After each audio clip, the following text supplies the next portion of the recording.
قال النبي صلى الله عليه وآله وسلم اتقوا فراسة المؤمن اتق المحارم تكن أعبد الناس নবীজি বলেন হারাম থেকে আল্লাহর নিষিদ্ধ জিনিস থেকে নিজেকে বাঁচাও, তাহলে আল্লাহর দরবারে মানুষের মাঝেও মর্যাদা বেড়ে যাবে।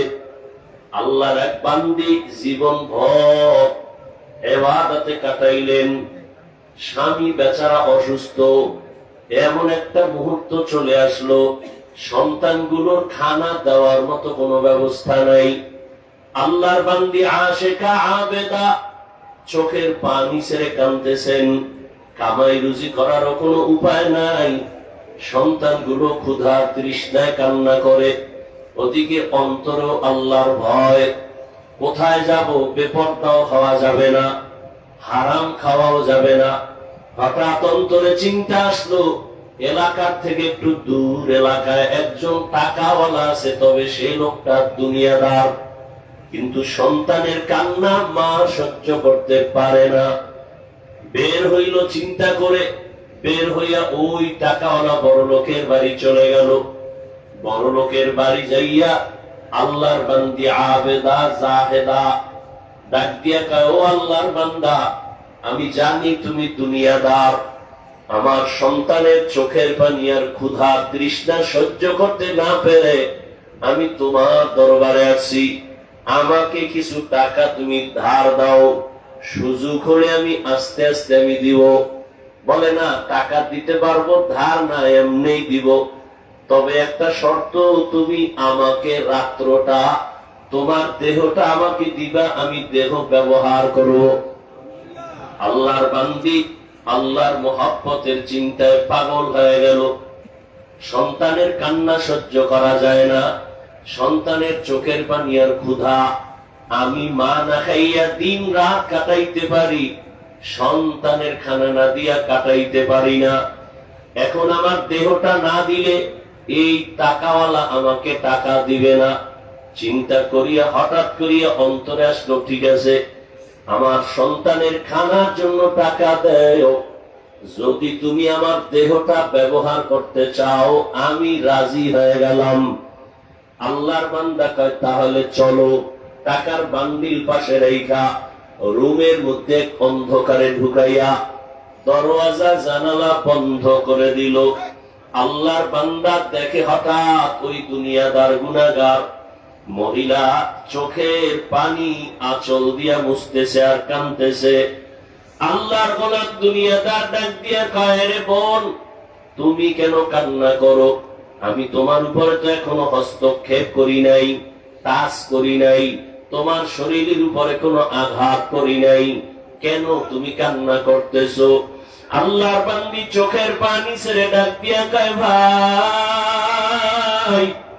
আমি আল্লাহর একজন প্রিয় বান্দি হতে চাই।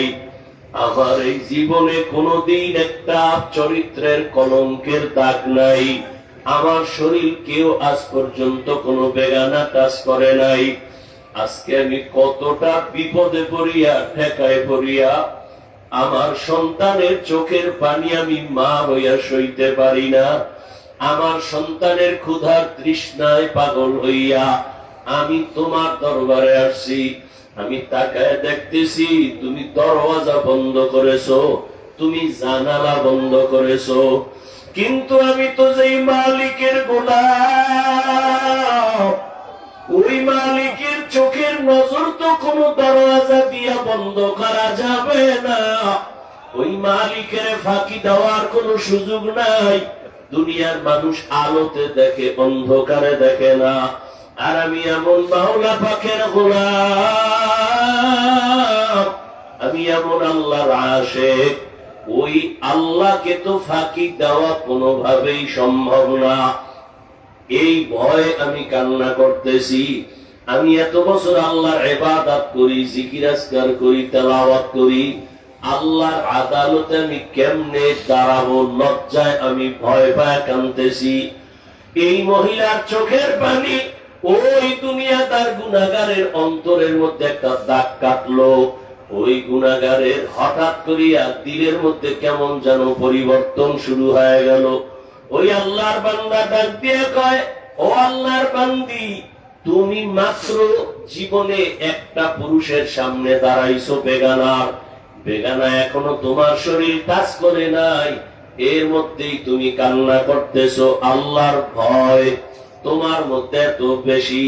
তাহলে আমিও তো একটা মানুষ, আমি তো জীবনে কত মেয়ের গায়ে হাত লাগাইলাম, কত বেগানার সাথে অপকর্ম করলাম। তাহলে তুমি যদি একজনের সামনে এসে এত ভয় পাইয়া কান্না করো আল্লাহর আযাবের ভয়, আমি তো জীবনে কম অন্যায় করি নাই, আমার চোখ দুইটা বন্ধ করে তাকায় দেখতেছি আমার গুনাহ ছাড়া জীবনে কিছু নাই, গুনাহের কারণে আমার হাত না পাক, আমার চোখ দুটো না পাক, আমার অন্তর না পাক, আমার মতো জাহান্নামের আসামি কেউ নাই। তুমি যদি একটা বেগানার সামনে এসে কান্না করো আল্লাহর আযাবের ভয়, তাহলে তো আমার জীবনটা দিয়া গলায় রশি লাগায় কান্না করা উচিত। যাও যাও, টাকাগুলো নিয়ে সন্তানের খানার আয়োজন করো, আমি তোমার শরীরে আর কাজ করব না, যাও। আর আমার জন্য একটু দোয়া করিও, আল্লাহ যেন আমাকে মাফ করিয়া দেয়। কারণ তুমি যে আল্লাহর আযাবের ভয় কান্না করো, ওই আযাব না জানি কত ভয়ঙ্কর। শুনছি ওই আযাব, আল্লাহর আযাব বড় ভয়ঙ্কর। দুনিয়ার সূর্যের গরমই সহ্য করা যায় না, আল্লাহর আযাব তো আরো কঠিন। সূর্যটা মাথার উপরে আসবে, গুনাহগারের মাথার মগজগুলো টাস টাস করিয়া ফাটিয়া যাবে। ওই জাহান্নামের আযাব আমি কেমন করে সহ্য করব? ও আল্লাহর বান্দি, তুমি আমার জন্য দোয়া করিও, টাকাগুলো নিয়ে সন্তানের দাও, আমার কাছে আর ফেরত দেওয়া লাগবে না। আল্লাহর বান্দা তওবা খাঁটি অন্তরে করিয়া আল্লাহর ভয়ে গুনাহ মুক্ত জীবনে তৈরি হয়ে গেল। এখন থেকে আর জীবনে কোনো গুনাহই করবে না। কিছুদিনের মধ্যে আল্লাহর বান্দা হঠাৎ অসুস্থ হইয়া দুনিয়া থেকে বিদায় নিয়ে গেল।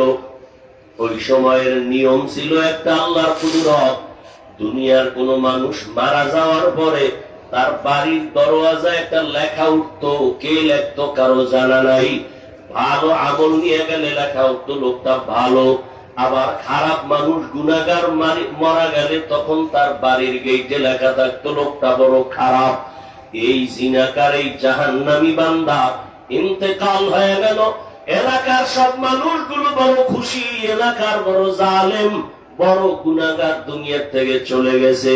কিন্তু দেখার জন্য সবাই দৌড়ায়, বাড়ির গেটে লেখা থাকবে খারাপ ছিল কিনা। বাড়ির গেটে মানুষজন যখন এসে হাজির, দেখে লেখা আছে আরবিতে, কদ গফারাল্লাহু লিল কিফল, আল্লাহর বান্দার নাম কিফ।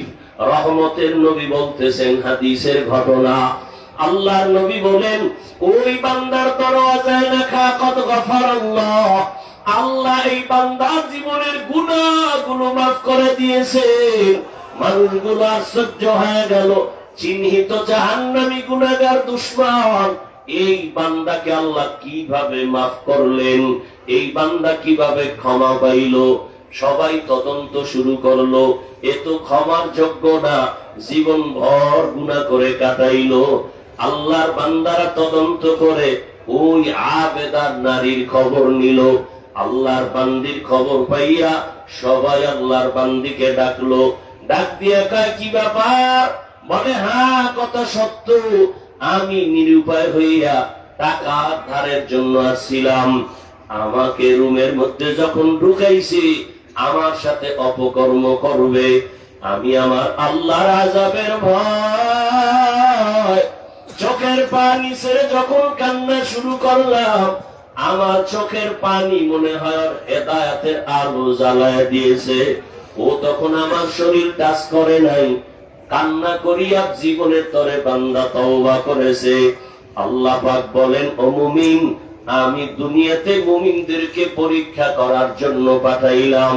الذي خلق الموت والحياة ليبلوكم أيكم أحسن عملا وهو العزيز الغفور আল্লাহ পাক বলেন আমি আমলের পরীক্ষার জন্য পাঠাইলাম।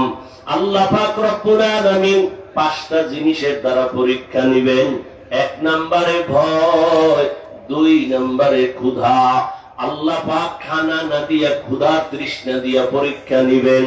স্বয়ং রহমতের নবী, যেই নবী দোয়া করলে উহুদ পাহাড় স্বর্ণ হয়ে যাইত, কিন্তু না, আমার মায়ার নবী জীবনে এত কষ্ট করেছেন, কোনদিন দোয়া করে নাই ধনী বানায় দাও। মায়ার নবী আর উল্টা দোয়া করেন, হে আল্লাহ আমাকে গরিবী হালাতে বাঁচাইয়ে, আমাকে গরিবী হালাতে মরণ দিয়েন, হাসরের ময়দানে গরিবদের সাথে হাসর করাইয়েন। নবী বলেন, ও গরিবেরা, বড় লোকের বাড়ি গাড়ি দেখে আফসোস করিও না, কিয়ামতের ময়দানে বড় টাকাওয়ালা বাড়িওয়ালা 500 বছর আগে গরিব আল্লাহর জান্নাতে চলে যাইবা।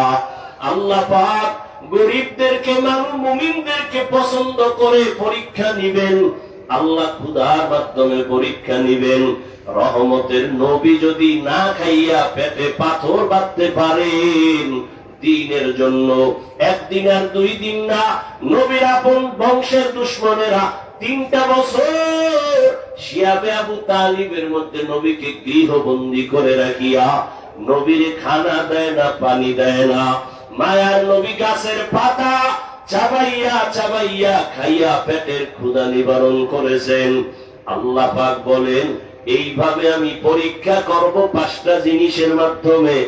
কামিয়াব হওয়ার জন্য একটা পুঁজি লাগবে, এই পুঁজির নাম হলো ধৈর্য। এই ধৈর্য অর্জন করার জন্য আহলুল্লাহ, আল্লাহ ওয়ালাদের সোহবত, এজন্যই এখানে আসা। আল্লাহ রাব্বুল আলামিন সাবিরিনদের অন্তর্ভুক্ত করে সমস্ত পরীক্ষায় ঈমানের সাথে পাশ করার, কামিয়াব হওয়া তৌফিক আল্লাহ আমাকে আপনাদের সকলকে দান করুন, আমিন। ওয়া আখিরু দাওয়ানা আলহামদুলিল্লাহি রাব্বিল আলামিন।